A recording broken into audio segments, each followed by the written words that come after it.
Subscribe to Mufti Qasim Nawaz online. Press the bell icon for more videos. बिस्मिल्लाहिर्रहमानिर्रहीम। अस्सलामु अलैकुम वरहमतुल्लाहि वबरकातुहू। सामीन मुहतरम, आज हम नमाज तहज्जुद का तरीका बयान करेंगे। बहन ने सवाल किया है कि नमाज तहज्जुद का क्या तरीका है, इसकी फजीलत बयान करते हैं। बहन ने बहुत ही अच्छा सवाल किया है। नमाज तहज्जुद की फजीलत समात फरमाइए।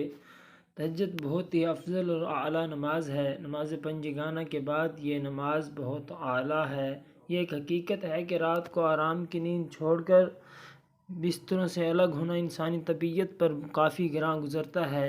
इसीलिए अल्लाह ताला ने फ़र्ज़ नमाज के बाद रात की पिछली घड़ी में, पिछली साअत में इबादत करने को अफजल करार दिया है। करीम सल्लल्लाहु अलैहि वसल्लम, हज़रत मोहम्मद मुस्तफ़ा सल्लल्लाहु अलैहि वसल्लम ने इस नमाज की बड़ी फजीलत बयान की है।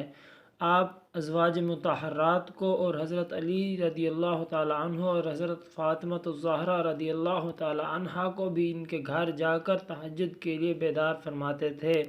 सहाबा कराम भी इस नमाज को पाबंदी से अदा करते थे। आपने मस्जिद नबवी में इसके लिए एक जगह मखसूस कर दी थी। रमज़ान और मुबारक में एक दफ़ा आपने सहाबा कराम को तहज्जुद की नमाज जमात से पढ़ाई।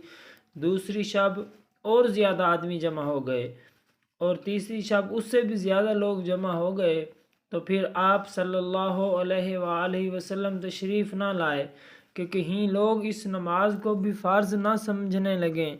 हालांकि तहज्जुद की नमाज फ़कत सुन्नत है। ये नमाज घर और मस्जिद दोनों में पढ़ी जा सकती है। रसूलुल्लाह सल्लल्लाहु अलैहि वसल्लम ने तहज्जुद की नमाज में 2 रकात भी पढ़े हैं। आप सल्लल्लाहु अलैहि वसल्लम ने 4 रकात भी अदा किए हैं और आप सल्लल्लाहु अलैहि वसल्लम ने 8 रकातें और 12 रकातें भी अदा की हैं। जानिए कि नमाज तहज्जुद का वक्त कब होता है, इसकी नीयत क्या है और इसमें क्या क्या पढ़ा जाएगा। तो सामीन मुकर्रम, ये जानिए कि नमाज तहज्जुद का वक्त कब होता है और इसकी नीयत कैसे करेंगे और इसकी क़िराअत में क्या कौन कौन सी सूरतें पढ़ी जाएंगी। तो सामीन मुकर्रम, फ़र्ज़ नमाज अदा करने, इशा के फ़र्ज़ अदा करने के बाद सो जाएं। फिर शब में सुबह सादिक तुलू होने से पहले जिस वक्त आँख खुले वही तहज्जुद का वक्त है। वज़ू करके कम अज़ कम 2 रकात पढ़ लें, आपकी तहज्जुद हो जाएगी। सुन्नत में 8 रकात भी हैं और मामूल मशाइख बुज़ुर्गान दीन 12 रकात अदा करते थे और नबी करीम सल्लल्लाहु अलैहि वसल्लम भी 12 रकात अदा किया करते थे। नमाज तहज्जुद एक सुन्नत नमाज है। इशा की नमाज पढ़ने के बाद सोना शर्त है। तहज्जुद के लिए चाहे आप 1 मिनट के लिए भी सोगे तो जब आप उठते हैं तो आपकी नमाज हो जाएगी। अगर बैठे बैठे भी आप और आपकी आँख लग गई तो उस वक्त आपका तहज्जुद का वक्त हो गया है, क्योंकि आप इशा के फ़राइज़ अदा कर चुके थे। अब रात में भी नफल नमाज पढ़ रहे थे तो वो तहज्जुद की नमाज हो गई आपकी। तो नीयत में कोई ऐसी ये कह लें कि मैं तहज्जुद की नमाज अदा कर रहा हूँ और वो भी काफ़ी है। ज़ुबान से ना कहें तो फिर भी काफ़ी है। दिल में ये हो कि मैं तहज्जुद पढ़ रहा हूँ तो भी आपकी नमाज हो जाएगी। सोते वक्त भी ये नीयत करनी चाहिए। इशा पढ़ के जब सोएं तो जब कि वो वाकई में मैंने तहज्जुद पढ़नी है। तहज्जुद खाली नीयत तो वो तहज्जुद नहीं है। पढ़नी है तो अगर आँख नहीं खुली जब अब इशा पढ़ के सोएं तो तहज्जुद की नीयत कर लीजिए। अगर आपकी आँख नहीं खुली तो फिर भी आपको तहज्जुद की नमाज का सवाब मिल जाएगा। लेकिन ऐसा ना हो कि आप सिर्फ नीयत ही करें। आप कोशिश भी कीजिए कि आप उठिए और नमाज तहज्जुद अदा कीजिए। इंशाअल्लाह आपको नीयत का सवाब ज़रूर मिल जाएगा। इसमें 2 रकात भी पढ़ सकते हैं, 8 भी पढ़ सकते हैं, 12 भी पढ़ सकते हैं और मशाइख उज़्ज़ाम से 12 ही मनकूल हैं। ये हमारे प्यारे नबी सल्लल्लाहु अलैहि वसल्लम पर फ़र्ज़ थी और जो हम हैं ग़ुलाम, इन पर फ़र्ज़ नहीं है, नफल है। सुन्नत भी कह दें तो कोई हर्ज नहीं है। बहरहाल ये कि ये नफल ना पढ़ने वाला गुनाहगार नहीं होगा। तहज्जुद जिसे शुरू की और शुरू करते हैं, मसलन फ़जर का वक्त हो गया और जैसे आपने तहज्जुद शुरू की और फिर फ़जर جیسے آپ نے نماز تہجد شروع کی، وہ صبح صادق ہو گئی اور اذان ہو گئی، آپ کہیں پر بھی ہیں، اگر آپ نماز تہجد ادا کر رہے ہیں اور آپ کو اذان فجر کی آواز آتی ہے تو اس کا مطلب صبح صادق طلوع ہو چکی ہے، تہجد شروع کی تھی آپ نے۔